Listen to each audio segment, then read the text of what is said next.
en realidad que nos va a instruir aquí a nosotros. Gracias, bienvenida, economista. Aquí la sala es suya. Fuerte el aplauso.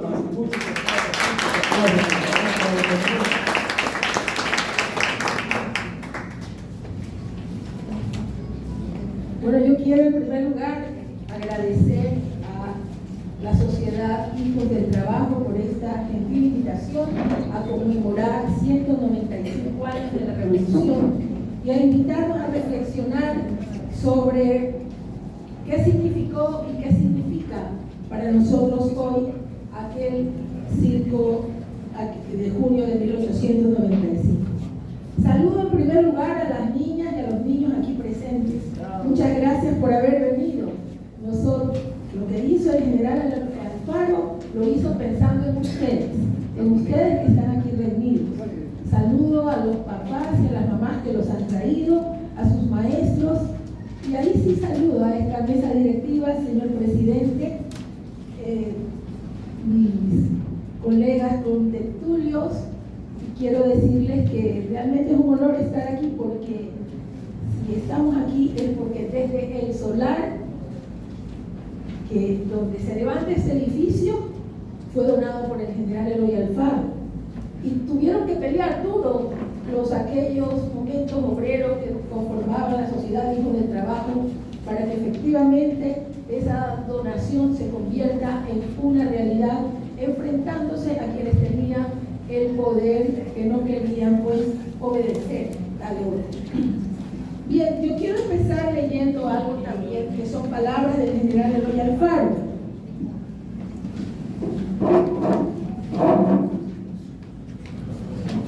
Alfaro decía: los hombres indiferentes a la desventura de la nación, aunque sean privadamente laboriosos, son auxiliares inconscientes de la corrupción y desgracia de los pueblos. Personalmente creo que la revolución alfarista de 1895 es una revolución inconclusa. Los objetivos de la revolución siguen siendo todavía los objetivos del pueblo ecuatoriano. Todavía no se conquista la libertad, ni la justicia, ni la equidad, ni la solidaridad por la cual se hizo esta revolución. Decía aquí Javier que la revolución del 5 de junio de 1895 no empezó el 5 de junio, y tenía toda la razón, pero empezó mucho antes. Alfaro le decía el general de las 1000 derrotas, no solamente del viejo luchador, de las 1000 derrotas, porque cuando él se levanta por primera vez en armas, en situaciones de violencia que vivía el país, sí señor, él no tenía sino 17 años, cuando organizaban montoneras en Manabí para luchar contra el poder de quienes nos estaban gobernando, a espaldas de lo que debería ser el camino de un pueblo libre, de un pueblo con justicia. Y él perdió muchísimas veces, muchísimas derrotas, pero nunca se dio por vencido. Y entonces aquí o allá, en toda América, él estaba siempre sosteniendo los ideales de libertad. Quiero contarles una anécdota. Yo estuve en Nicaragua después de la revolución, invitado por el entonces Partido Liberal de Nicaragua, y conocí a los grandes líderes de la revolución, incluso al traidor que hoy está en Nicaragua. Y para mi sorpresa, le rendían culto en Nicaragua. Era un héroe en Nicaragua, porque él ayudó a la emancipación de Nicaragua. Tuve la oportunidad de ir a Cuba, y hay una cátedra universitaria que se llama Eloy Alfaro, donde enseñan los principios de la libertad, de la justicia. Y yo digo, no le rinden el mismo homenaje en nuestra patria, por el contrario, hay controversia hasta ahora, hasta estos momentos, de los mismos grupos que en aquella época se oponían a las reformas del general Eloy Alfaro. Entonces eso nos hace que tomemos conciencia que esa revolución está inconclusa, pero ya no vamos a tomar las armas ahora. Todo ese fervor, todo ese descontento tiene que ser canalizado de otra manera. Y quiero decirle que eso era cuando Abdón Calderón Muñoz, mi padre, crea el Frente Radical Alfarista, era para eso. Y se llamaba radical en función de la palabra raíz. Radical quiere decir raíz, ir al origen de por qué se hace esa revolución. Pero ahora la revolución ya no va a ser con esos machetes y esos fusiles. Tiene que ser con ideas, con pensamientos, con palabras que orienten, con autoridades comprometidas. Pero bueno, volvamos a ese 1895. Efectivamente, había procesos de descontento del pueblo y la arenga de Alfaro desde Managua pues hace que aquí comience a organizarse la gente. Y es el pueblo el que se organiza y lo llama Alfaro para que tome la batuta. Y es Alfaro, con sus montoneros, con sus macheteros, con los obreros, con muchas mujeres que entregaban incluso sus alhajas, sus joyas para poder comprar armas y darle aparatos para esta guerra que empezaba. Y tenemos que ser conscientes. Fueron de junio a septiembre, ¿no? Empieza la revolución, aquí se arman y tienen que subir la cordillera, porque la capital estaba allá. Un mundo que no es el Ecuador de ahora. ¿Saben que no había avión en esa hora, niños? No es que uno podía subirse en un avión y llegar a Quito, niños. Tampoco había cómo ir en carros. No había carreteras. ¿Saben en qué viajaban? A ver, a caballo, a mula, a pie. Así se movilizaba entonces. E imagínense entonces, subir la cordillera, luchando por los ideales. Y fueron así de pueblo en pueblo hasta llegar a Gatazo, donde allí se junta toda la fuerza indígena que también estaba con ganas de tener un líder que los lleve hacia la victoria. Y el triunfo de Gatazo hace que Alfaro, allí mismo en Gatazo, firme un decreto estableciendo la liberación de los impuestos que solamente los indígenas tenían que pagarlos. Y siguen subiendo hasta llegar a Quito. Y claro, pero eso estaba viviendo el Ecuador en una revolución de verdad, donde había gente que a través de la prensa, que a través de los púlpitos de las iglesias, le decían que Alfaro era la encarnación del diablo. El diablo Alfaro, el indio Alfaro, el indio Mitayo, ¿no? La palabra Mitayo era en quichua lo último en la escala social. Si tú querías insultar hasta ahora, si quieres insultar a alguien, le dices indio Mitayo. No, porque el último escalón social era cuando te mandaban a las mitas. En fin, y entonces triunfa la revolución. Triunfa la revolución, pero mira que Alfaro en ese proceso de ir conquistando se va dando cuenta del abandono en que estaba la gente, el abandono del pueblo. Quito, cuando él entra a Quito, no tenía luz eléctrica, no tenía agua potable, no tenía sistema de canalización. Dicen que la ciudad apestaba. Y él dice, no puede ser. Tenemos que unificar esta patria tan rica en recursos naturales. No puede estar tan abandonada. Porque acá el sistema que había impedía que la gente conozca lo que pasaba en otras partes del mundo. Desde la Revolución Francesa, desde la independencia de Estados Unidos, habían pasado como 100 años, pero que 100 años aquí no significaban nada. Y sobre todo, la gran lucha que tenían las mujeres para ser visibles, para participar, para entregar sus ideas y su contingente, tampoco era tomado en cuenta.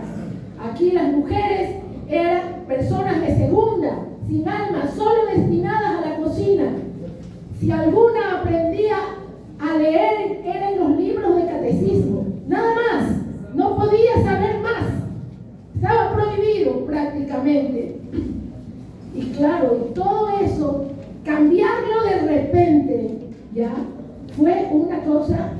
impresionante, de mucho dolor, de mucha sangre, pero tenía, pues ya lo ha explicado Javier, era una manera de canalizar toda esa energía para conquistar libertad y justicia. Pero cuando la confrontación es tan grande, es que las cosas pueden terminarse como en la hoguera bárbara. Sin embargo, yo sí quiero nombrar algunas de las cosas, en especial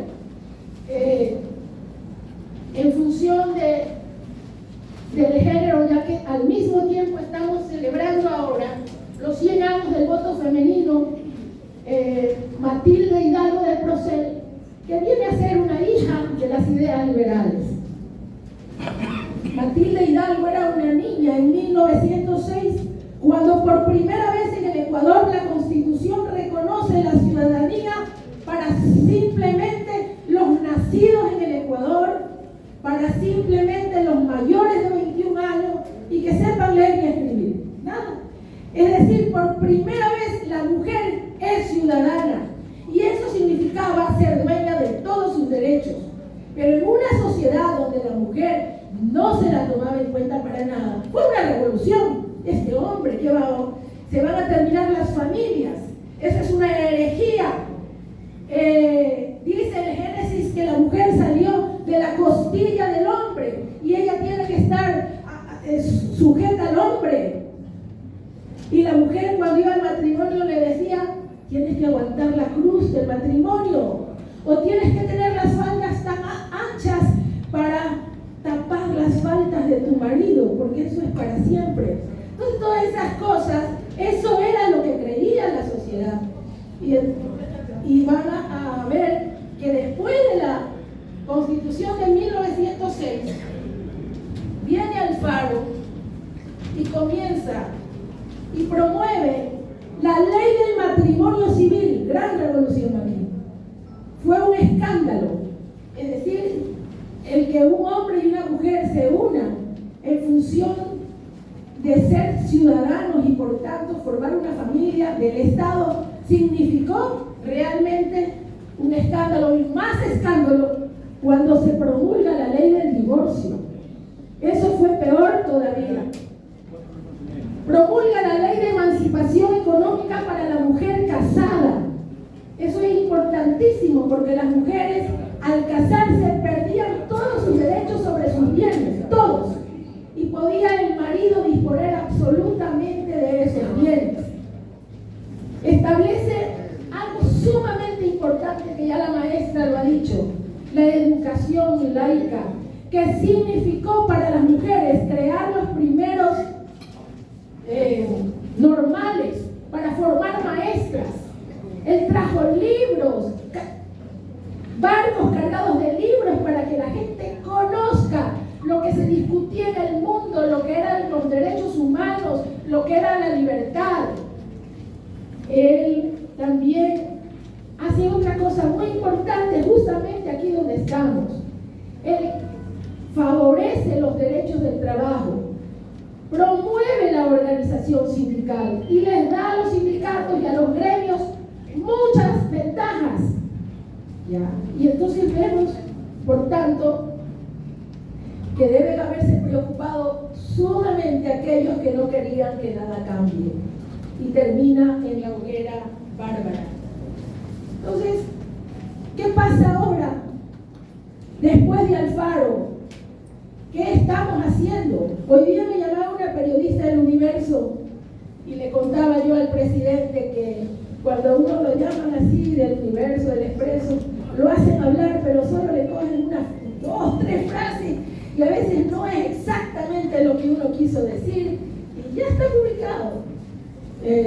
Y decía ella: oiga, ¿usted cree que todavía sigue siendo Alfaro el personaje que motive a los ecuatorianos? Y yo le decía que sí, porque su revolución está inconclusa, porque los objetivos de la revolución no existen, porque la libertad no es solamente libertad para amar a Dios en la expresión que queremos, o libertad para escoger nuestra pareja, ni libertad de expresión.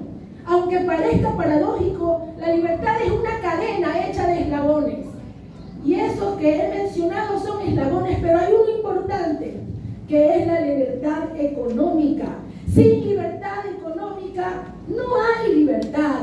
Y hoy somos esclavos de la pobreza. La mayor cantidad de gente no tiene opciones de decidir por la situación de pobreza que vive en el Ecuador. Nuestros jóvenes y niños, y aquí ustedes son educadores, no tienen opciones tampoco. Entonces por eso es que pueden ser sujetos de captación de gente inocua que los esclaviza con la droga, con la violencia sin objetivos. ¿Ves? Tenemos que entonces luchar todavía por la libertad. Y quiero hablar de la justicia. ¿Creen ustedes que hay justicia en el Ecuador? ¿Cómo puede ser posible o no es pecado que un país tan rico en recursos naturales sostenga esa población tan grande en situación de pobreza, de extrema pobreza? Ustedes mismos en este escenario han dicho que el campo está abandonado, los agricultores lo abandonan, que queda como simplemente lindas palabras eso de la soberanía alimentaria, porque nadie se ha preocupado, pero sí se preocupa aquí. La desnutrición infantil, ¡qué barbaridad! Démosles pastillitas para darles vitaminas. Pero si me decía el doctor Isidoro Maclif, médico, pediatra de mis hijos, fundador de León Becerra, la mejor vitamina es la de olla. Claro, y entonces, ¿qué nos pasa? ¿Qué nos pasa? Vemos que no hay justicia. Hablábamos de educación con el presidente y dice que a él le da hasta miedo promover la unidad educativa completa, porque la educación ha venido a menos. La educación rural no toma en cuenta su realidad, no es pertinente, y nos mienten todos los días sobre el tema de educación. Nos dicen que la educación es para todos los jóvenes, que está abierta, sin tomar, que es gratis incluso, y no toman en cuenta la realidad de la gente, donde vive, cuáles son sus circunstancias, cuáles son sus opciones, cuál es el camino de una esperanza. En fin, entonces, esta revolución sigue todavía para que la continuemos nosotros, para que la continúen ustedes, niños. Ya, es importante que ustedes hayan estado. Quizás muchas cosas no entienden, pero lo van a entender. Porque ustedes, y aquí hablando en nombre de ellos, hace poco fue el Día Internacional de la Niñez. Y qué vergüenza celebrarla con tantos niños que han dejado la escuela, niños que no pueden acceder a la salud, con tantas niñas con embarazos no queridos, forzadas, violentadas, sin que haya una respuesta por parte del Estado, con tantos niños mendigando en la calle frente a nuestros ojos, con tantos niños capturados por esas mafias. Entonces, tenemos mucho que hacer, tenemos mucho que trabajar, y recojo las palabras que decía Javier. El asunto es que hay que recuperar los ideales, hay que tener un objetivo. ¿Por qué vamos a luchar? ¿Ya? Y yo llamo allí a los sindicatos, a las asociaciones gremiales. Hasta hace poco, ahora que usted escuché que es la vicepresidenta, creo, de la Federación de Artesanos, ningún partido político se lanzaba a hacer una lista si no visitaba a los artesanos y pedía que uno de ellos integre sus listas. Hoy día ni siquiera suenan. ¿Qué pasa? Los sindicatos, ¿qué pasa? Están hablando de reformas laborales y no se oyen los sindicatos, no se pronuncian, no existen. Se han quedado en el olvido. Le decía yo al presidente del Colegio de Abogados, tienen que hacer un foro más que sea, para que sepa la gente cuáles son los derechos que el Ecuador ha suscrito en la OIT, pero que y porque se tiene que politizar a los sindicatos, en el buen sentido, porque no es solamente, como decía Alfaro, que ellos sean laboriosos, dignos y tengan un salario y su contrato colectivo